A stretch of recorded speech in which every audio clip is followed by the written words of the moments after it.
सभी विद्यार्थियों का श्री शक्ति ऑनलाइन क्लासेज में हार्दिक स्वागत है। तो आज से हम कक्षा 11 की मैथमेटिक्स स्टार्ट करने वाले हैं। तो पहला ही चैप्टर हम आज पढ़ेंगे समुच्चय सेट। बहुत ही इजी चैप्टर है। तो अपना चैप्टर है समुच्चय। तो सबसे पहले समुच्चय की परिभाषा लिख लेते हैं।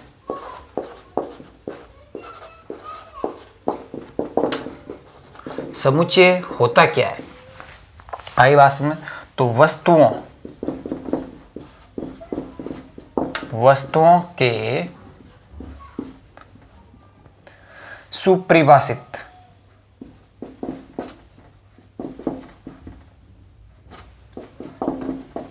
संग्रह, वस्तुओं के सुपरिभाषित संग्रह को समुच्चय कहते हैं। यानी कि वस्तुओं का सुपरिभाषित संग्रह समुच्चय कहलाता है। अब सुपरिभाषित संग्रह से मतलब क्या है आपका? यानी कि हम जो भी समुच्चय लेंगे, यानी कि उस समुच्चय में जो भी अवयव होंगे उन सब में आपस में कोई ना कोई रिलेशन होना चाहिए। आगे बात समझ में, यानी कि वो सुपरिभाषित होना चाहिए। जैसे मैं आपसे कहूँ कि आपके पास में हम नॉर्मली संख्याओं का ले लेते हैं। अब यहाँ पे देखिए, वस्तुओं का मतलब क्या है? वस्तुओं का मतलब है वस्तुएं के हो, चाहे अवयव के हो, चाहे सदस्य के हो।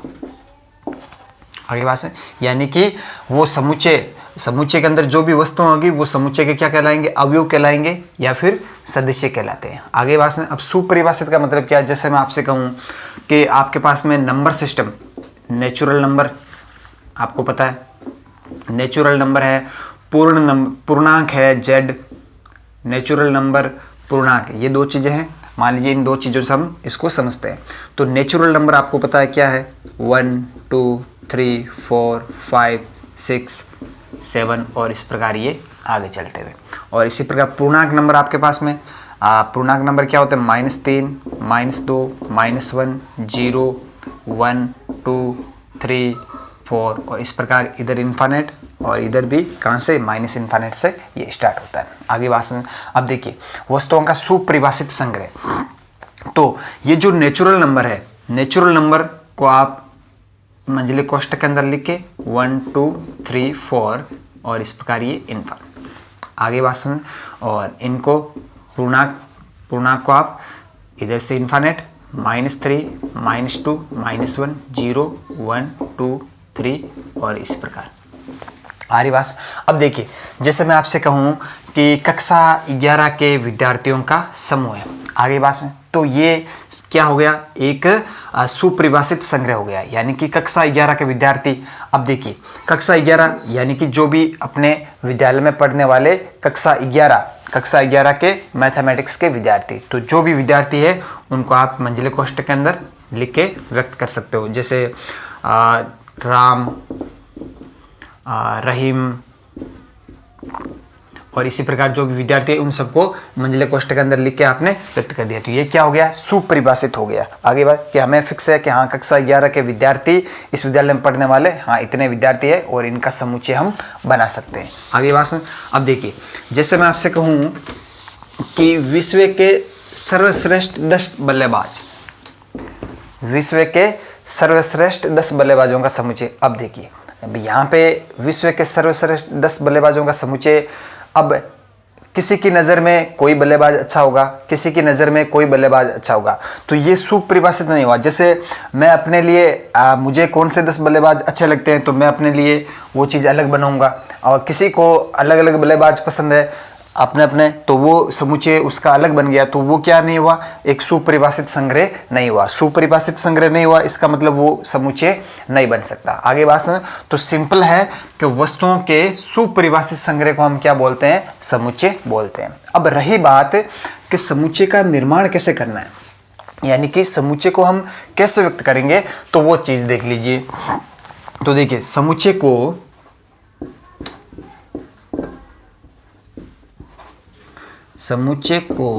अंग्रेजी वर्णमाला के बड़े अक्षरों,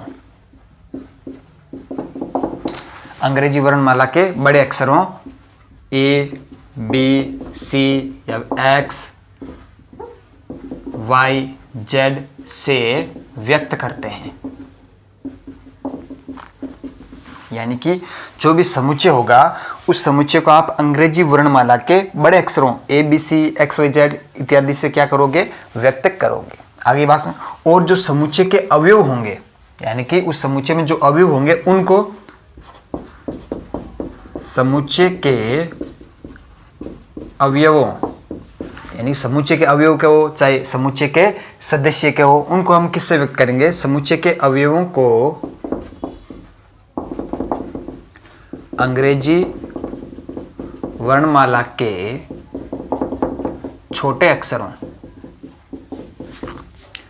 ए बी सी या एक्स वाई जेड से व्यक्त करते हैं। आगे बात सुन। ये तो हो गया कि समुच्चय को कैसे व्यक्त करते हैं और समुच्चय के अंदर जो अवयव है उनको हम कैसे व्यक्त करेंगे, तो ये चीज यहां पे आ गई। अब देखिए, यदि ए छोटा है, ये क्या होगा, समुच्चय का अवयव है। यदि ए समुच्चय ए, मान लीजिए ए कोई समुच्चय, यदि ए समुच्चय ए का अवयव है, यानी कि ये जो स्मॉल ए है वो अगर किसी समुच्चय ए का अवयव है तो इसको हम क्या पढ़ेंगे, समुच्चय का अवयव है तो इसे ए, ये चिन्ह क्या होता है, एप्सिलॉन, इसको क्या बोलते हैं, एप्सिलॉन। लेकिन हम अपनी गणित की परिभाषा में इसको क्या पढ़ेंगे, ए बिलोंग्स टू ए। अगर कोई स्मॉल ए समुच्चय ए का अवयव है तो इसे हम पढ़ेंगे ए बिलोंग्स टू ए, यानी कि ए सदस्य है समुच्चय ए का। आगे बात सुनो, इसको ये पढ़ेंगे, ए सदस्य है समुच्चय ए का। आगे बात समझना, तो इसको इस प्रकार ये वाला जो चिन्ह है इसको यूनानी चिन्ह है, ये एप्सिलॉन है, ये क्या है, एप्सिलॉन। लेकिन हम यहाँ पे क्या पढ़ेंगे, A belongs to A. Belongs to का मतलब कि ए इस समुच्चय ए में है या फिर ए सदस्य है समुच्चय ए का। आगे बात सुन। इसी प्रकार अगर कोई समुच्चय का अवयव नहीं है तो उसको हम क्या पढ़ेंगे, यदि ये ए समुच्चय ए का अवयव नहीं है तो इसे क्या पढ़ेंगे, ए नॉट बिलोंग्स टू, ये वाला चिन्ह लगाएंगे। आगे बात सुन, ए नॉट बिलोंग्स टू ए,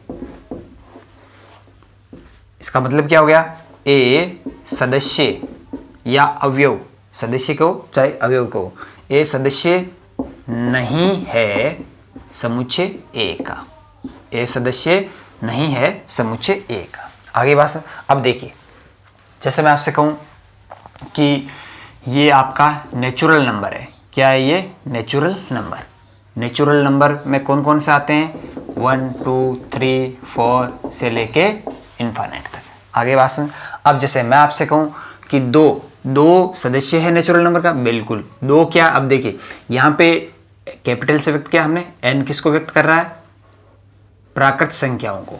आगे बात सुन, तो ये हो गया आपके पास में प्राकृत संख्याओं का समुच्चय, और अंदर ये जो भी है 1 2 3 4 से लेके जो भी है ये सारे के सारे क्या है, इस प्राकृत संख्याओं के समुच्चय के अवयव है। तो यहां से आप देख सकते हैं दो क्या है, नेचुरल नंबर यानी प्राकृत संख्या के समुच्चय का अवयव है, तो हम कहेंगे कि 2 बिलोंग्स टू एन, यानी कि 2 मतलब प्राकृत संख्याओं का एक सदस्य है, यानी 2 सदस्य है किसका, नेचुरल नंबर का। आगे बात, अब जैसे मैं आपसे कहूं कि 1.5 डेड, आगे बात, तो क्या इस समुच्चय में प्राकृत संख्याओं में आधा यानी डेड आता है क्या, 3/2, 3/2 ही होता है डेड। तो डेड प्राकृत संख्याओं के समुच्चय में नहीं है, प्राकृत संख्याओं के समुच्चय में तो वही है, सीधा 1 आएगा, उसके बाद में सीधा 2 आएगा, फिर 3 आएगा, फिर 4 आएगा, फिर 5 आएगा। तो डेड क्या नहीं है, प्राकृत संख्या का सदस्य नहीं है, तो इसको हम क्या लिखेंगे, ये बिलोंग्स नहीं करता है एन से। आ रही बात समझ में। तो ये सिंपल है एक बताने का तरीका कि इनके अवयवों को कैसे व्यक्त करते हैं और कोई अवयव किसी समुच्चय का सदस्य है तो उसको हम किस प्रकार से व्यक्त करते हैं, अगर सदस्य नहीं है तो उसको हम किस प्रकार से व्यक्त करते हैं। आगे बात समझ। तो ये होता है समुच्चय। समुच्चय वस्तुओं का सुपरिभाषित संग्रह। अंग्रेजी वर्णमाला के बड़े अक्षरों से इसको व्यक्त करते हैं और इसके सदस्यों को अंग्रेजी वर्णमाला के छोटे अक्षरों से व्यक्त करते हैं। अगर कोई इसका सदस्य है तो उसको हम इस प्रकार पढ़ते हैं, अगर सदस्य नहीं है तो इसको हम इस प्रकार पढ़ते हैं। क्लियर है? चलिए, तो अब देखिए यहां तक हमने पढ़ लिया। अब बात करते हैं कि समुच्चय का निरूपण करते कैसे। समुच्चय का निरूपण मतलब कि समुच्चय को हम किस प्रकार से लिखेंगे, वो चीज देखिए।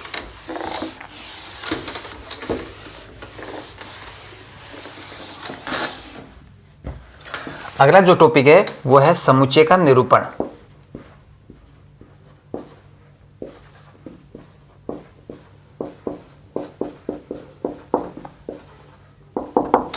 इसमें आपके दो विधि है, एक है सारणीबद्ध या रोस्टर रूप, और दूसरी है आपकी समुच्चय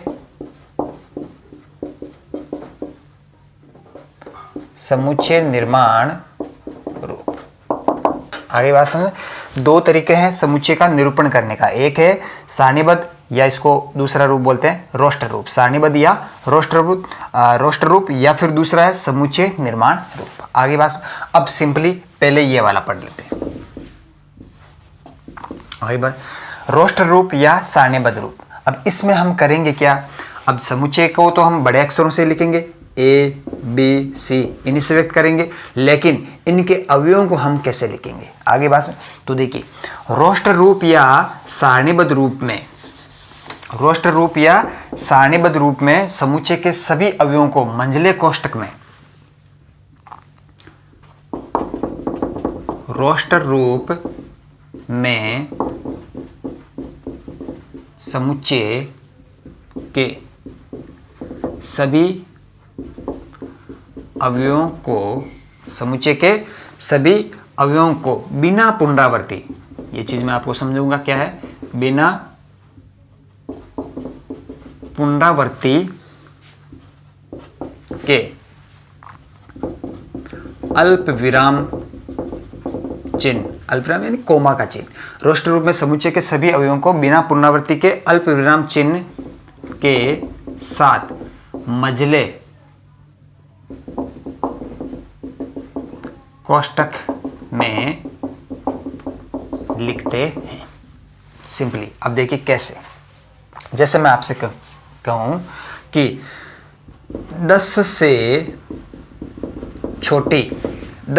छोटी सभी प्राकृत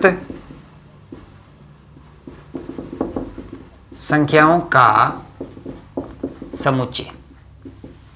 क्या करना है आपको कह दिया कि समुच्चय बनाइए किसका, 10 से छोटी सभी प्राकृत संख्याओं का समुच्चय। आगे बात सुन। अब देखिए 10 से छोटी सभी प्राकृत संख्याएं, 10 से छोटी प्राकृत संख्याएं कौन कौन सी है, 1 है, 1, 3, 5, 7 और 9। आगे बात सुन। अब इसको किस रूप में, रोस्टर रूप में। तो रोस्टर रूप में लिखने का तरीका क्या है, मान लीजिए 10 से छोटी सभी प्राकृत संख्याओं का समुच्चय क्या है, ए।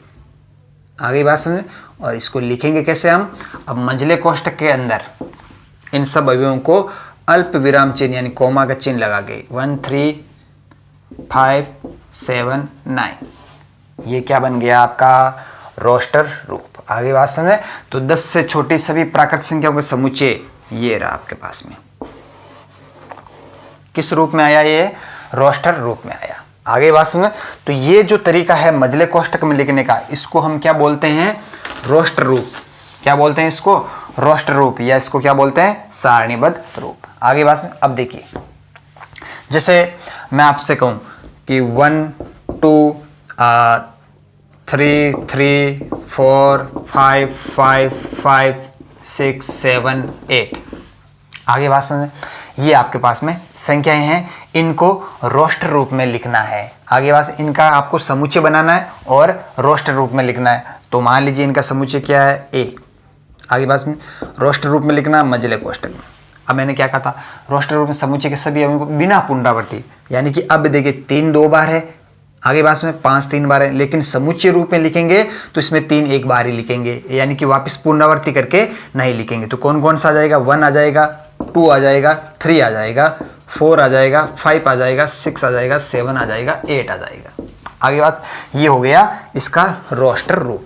ये क्या हो गया इसका रोस्टर रूप, यानी समुच्चय में लिखते टाइम इनमें जो संख्याएं अगर एक से अधिक है तो उनके आपस में क्या नहीं, पुनरावृत्ति नहीं करनी है, यानी सदस्यों की पुनरावृत्ति नहीं करनी है, 2 बार या 3 बार नहीं लिखना, सिर्फ सदस्य को एक बार लिखना है। आगे बात, ये तो हो गया इसका रोस्टर रूप। आगे बात, अब देखिए जैसे मैं आपसे कहूँ प्राकृत संख्याओं का समुच्चय, तो ये होता है प्राकृत संख्या नेचुरल नंबर। तो ये कौन सा रूप है इसको लिखने का, 1 2 3 4 से लेके इनफिनिट। ये कौन सा रूप आ गया इसका, रोस्टर रूप आ गया है, रोस्टर रूप, या इसको क्या बोलते हैं, सारणीबद्ध रूप। तो रोस्टर रूप में आपको सीधा कुछ नहीं करना है, मंझले कोष्ठक के अंदर अवयवों को बिना पुनरावृत्ति के कोमा का चिन्ह लगा के अंदर लिखना है। आगे बात में, तो ये समुच्चय का कौन सा, समुच्चय निरूपण का कौन सा रूप हो गया, रोस्टर रूप हो गया। आगे बात में, अब बात करते हैं किसकी, समुच्चय निर्माण रूप की, समुच्चय निर्माण रूप की। अब देखिए इसमें क्या करना है, समुच्चय निर्माण रूप में अवयवों को मंझले कोष्ठक के अंदर ही लिखना है, लेकिन अवयवों को, सभी अवयवों को लिखना नहीं है, उनका एक विशेष गुणधर्म आपको लिखना है। आगे बात सुन, तो समुच्चय निर्माण रूप में अवयवों के गुणधर्म को लिखा जाता है। समुच्चय निर्माण रूप में क्या करना है, अवयवों का जो विशेष गुणधर्म है उसको लिखा जाता है, और लिखने का तरीका क्या है वो चीज देख लीजिए। आगे बात सुन, तो जैसे अपना इसके लिए जो हमने एग्जाम्पल लिया था कि 10 से छोटी विषम प्राकृत संख्याएं, उसके लिए हमने समुच्चय बनाया A 1 3 5 7 9। अब इसी को अगर समुच्चय निर्माण रूप में लिखना है तो लिखने का तरीका क्या है, केवल क्या करना है, उनके गुणधर्म को लिखना है, विशेष गुणधर्म, और लिखने का तरीका क्या है वो चीज देख लीजिए। आगे बात, x, अब ये x क्या है, अब इसका आपको गुणधर्म लिखना है, और कोलन का चिन्ह ये। आगे बात में, इसको क्या पढ़ते हैं, जहां x, आगे बात में, x 10 से छोटी प्राकृत संख्या है, बस इतना करना है आपको। x जहां x क्या है, 10 से छोटी प्राकृत संख्या है। आगे बात समझ, तो ये क्या हो गया, अब देखिए ये हो गया इसका कौन सा, समुच्चय निर्माण रूप, यानी कि आपने क्या लिखा, x। अब देखिए x क्या है, 10 से छोटी प्राकृत संख्या, तो x कौन कौन सी वैल्यू ग्रहण कर सकता है, 1, तो 1 क्या है, 10 से छोटी प्राकृत संख्या है। 3 क्या है, 10 से छोटी प्राकृत संख्या है, तो x कौन कौन सी वैल्यू, 1 3 5 7 9। तो यहाँ पे उन सबको नहीं लिख के केवल क्या लिखेंगे, x, और x से क्या करेगा, वो वैल्यू ग्रहण करेगा। आगे बात, जहां अब वो विशेष गुणधर्म आपको लिख देना है कि जहां x क्या है, 10 से छोटी प्राकृत संख्या है। जैसे मैं आपसे कहूं कि ये जो स्वर होते हैं अंग्रेजी वर्णमाला में, तो उनका समुच्चय, तो समुच्चय निर्माण रूप में आप क्या लिखोगे, A E I O U, A E I O U। आगे बात सुन, ये A E I O U क्या है, अंग्रेजी वर्णमाला के स्वर है। आगे बात सुन, तो इनका सारणीबद्ध रूप में तो क्या करना है आपको, सभी अवयवों को मंझले कोष्ठक के अंदर कोमा लगा के लिखना है। सारणीबद्ध रूप में तो क्या करना है, सभी अवयवों को मंझले कोष्ठक के अंदर कोमा के साथ में लिखना है। लेकिन जो समुच्चय निर्माण रूप है उसमें अवयवों को नहीं लिख के उनके गुणधर्म को लिखा जाता है। जैसे इसी को हम समुच्चय निर्माण रूप में लिखना चाहेंगे तो कैसे लिखेंगे, A x, अब ये x क्या करेगा, वो वैल्यू ग्रहण करेगा। अब इसका वो जो गुणधर्म है वो लिख दीजिए, जहां x क्या है, x अंग्रेजी वर्णमाला का स्वर है। x क्या है, अंग्रेजी वर्णमाला का स्वर है। तो ये हो गया इसका समुच्चय निर्माण रूप। इसको अगर हम रोस्टर रूप में लिखेंगे तो वही बात है, इस रूप में आ जाएगा। यानी x अब कौन कौन से यानी x इसका सदस्य है, वो क्या है, कह रहा कि x अंग्रेजी वर्णमाला का स्वर है। तो अंग्रेजी वर्णमाला के स्वर कौन कौन से हैं, ए ई आई ओ यू। तो इसको आप इसमें भी कन्वर्ट कर सकते हो, यानी कि ये इसका क्या हो गया, सारणीबद्ध रूप हो गया। और इसको अगर रोस्टर समुच्चय निर्माण रूप में ले जाना चाहते हो तो यहाँ पे इनका गुणधर्म देखो, यहाँ पे अवयवों का एक विशेष गुणधर्म आपको निकालना है। जैसे ये चीज पढ़ ली आपने कि 1 3 5 7 9। अब यहाँ से आपको क्या लग रहा है, आपने देखा कि इनमें सब में क्या है, एक विशेष गुणधर्म है। एक विशेष गुणधर्म क्या है, ये सब के सब जो है 10 से छोटी प्राकृत संख्याएं। आगे बात यहाँ पे आप इन सब में विशेष गुणधर्म क्या है, देखिए ये भी क्या है, अंग्रेजी वर्णमाला का स्वर है, ये भी क्या है, अंग्रेजी वर्णमाला का स्वर है, ये भी है, ये भी है, ये भी है। तो इन सब में एक कॉमन गुणधर्म है, इन सब में एक कॉमन गुणधर्म है, वो ये है कि ये सारे के सारे क्या है, अंग्रेजी वर्णमाला के स्वर है। आगे बात समझ। और इनको लिखने का तरीका ये हो गया समुच्चय निर्माण रूप। जैसे नेचुरल नंबर है, नेचुरल नंबर का समुच्चय 1 2 3 4 से लेके इनफाइनाइट। आगे बात, अब इसी को किस में, समुच्चय निर्माण रूप में लिखना है। तो ये समुच्चय बना लिया x, जहां x एक प्राकृत संख्या है। अब देखिए इनमें गुणधर्म देखिए 1 2 3 4 5 से लेके ये सारे के सारे। तो ये चीज कहां पे आती है, प्राकृत संख्याओं में। आगे बात, यानी 1 2 3 4 ये सारी की सारी क्या है, प्राकृत संख्या। तो इसको समुच्चय निर्माण रूप में लिखना है। तो ये x, जहां x क्या है, x एक प्राकृत संख्या है। आगे बात, ये तो होता है समुच्चय निर्माण रूप और ये होता है रोस्टर रूप। क्लियर है। तो ये होता है समुच्चय का निरूपण करने का तरीका। दो तरीके हैं, सारणीबद्ध या रोस्टर रूप, या फिर दूसरा है समुच्चय निर्माण रूप। क्लियर है। चलिए तो इसका एक और उदाहरण देख लेते हैं। अब देखिए, जैसे मैं आपसे कहूं कि ये आपके पास में एक समुच्चय है ए, इसके अवयव है 1/2 2/3 3/4 4/5 5/6। आगे बात सुन, ये कौन सा रूप हो गया, देखिए सभी अवयवों को हमने लिखा है कोमा के साथ में। तो ये तो हो गया इसका समुच्चय का कौन सा, रोस्टर रूप हो गया। अब हम कहेंगे इस समुच्चय को किस में लिखना है, आपको समुच्चय निर्माण रूप में लिखना है। आगे बात, समुच्चय निर्माण रूप में इसको लिखेंगे। अब कैसे लिखेंगे, देखिए यहाँ पे देखिए क्या चल रहा है। देखिए 1 2 2 3 4 5 6 ये सारी की सारी क्या है, प्राकृत संख्याएं। ये सारी की सारी क्या है, प्राकृत संख्याएं हैं। 1 भी प्राकृत है, 2 भी प्राकृत है। आगे बात सुनिए। अब देखिए, अब लिखने का तरीका क्या, इनमें एक विशेष गुणधर्म आपको निकालना है। इनमें क्या निकालना है, विशेष गुणधर्म। तो यहां से आप देखिए इनमें विशेष गुणधर्म क्या है। देखिए प्रत्येक अवयव में देखिए जो ऊपर वाला अवयव है नीचे वाले अवयव से एक कम है। देख लीजिए यहाँ पे ऊपर 1 है, नीचे 2 है। आगे बात सुनिए, तो ऊपर वाला अवयव नीचे वाले अवयव से क्या है, एक कम है। या आप कह सकते हो नीचे वाला अवयव ऊपर वाले अवयव से क्या है, एक अधिक है। यहाँ पर भी देख लीजिए ऊपर 2 है, नीचे 3 है, तो नीचे वाला ऊपर वाले से क्या है, एक अधिक है। यहाँ पर भी देख लीजिए ऊपर 3 है, नीचे 4 है, तो नीचे वाला एक अधिक है, नीचे वाला एक अधिक है, नीचे वाला एक अधिक है। तो ये है इनमें एक विशेष गुणधर्म। आगे बात, और साथ में ये भी है कि ऊपर भी प्राकृत संख्या है, नीचे भी प्राकृत है, प्राकृत प्राकृत प्राकृत प्राकृत। आगे बात, तो इनको अब क्या करना है, समुच्चय निर्माण रूप में लिखना है। तो लिखने का तरीका क्या है, ए। तो सबसे पहले x, अब ये x क्या है वो चीज देख लीजिए। जहां x बराबर क्या है, देखिए ऊपर वाले से नीचे वाला एक अधिक है। ऊपर प्राकृत संख्या है, इसको n से व्यक्त कर दिया स्मॉल, नीचे n+1। देख लीजिए अब n क्या है, जहां n किस में से है, प्राकृत संख्याओं में से। ये चीज लिख दी।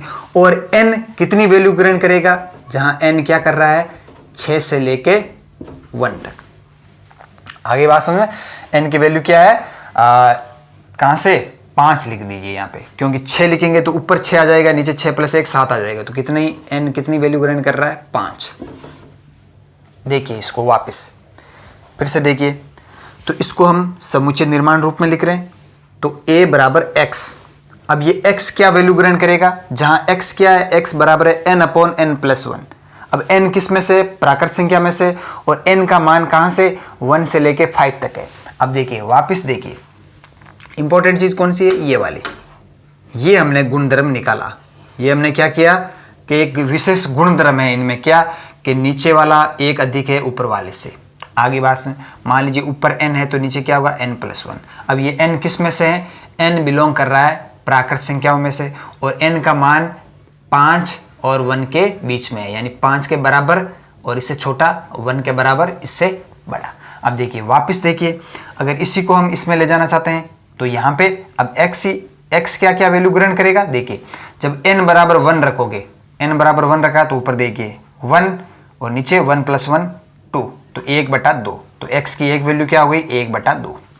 आगे बात, इसी प्रकार n का मान 2 रखोगे तो 2 नीचे 2 + 1 3, तो x बराबर क्या हो जाएगा 2/3, तो एक वैल्यू ये आ गई। यानी x के मान क्या क्या हो सकते हैं, 3 रखोगे तो 3/4, 4 रखोगे तो 4/5, और 5 रखोगे तो 5/6। तो ये सारा का सारा रूप वापस इसमें जा रहा है। तो ये विशेष गुणधर्म आपको निकालना है और फिर इसको यहाँ पे समुच्चय निर्माण रूप में लिखना है। अब देखिए ये समुच्चय निर्माण रूप ही है, यहाँ पे ये क्या है x। अब ये x क्या क्या है, x का मान क्या है 1/2, 2/3, 3/4, 4/5, 5/6।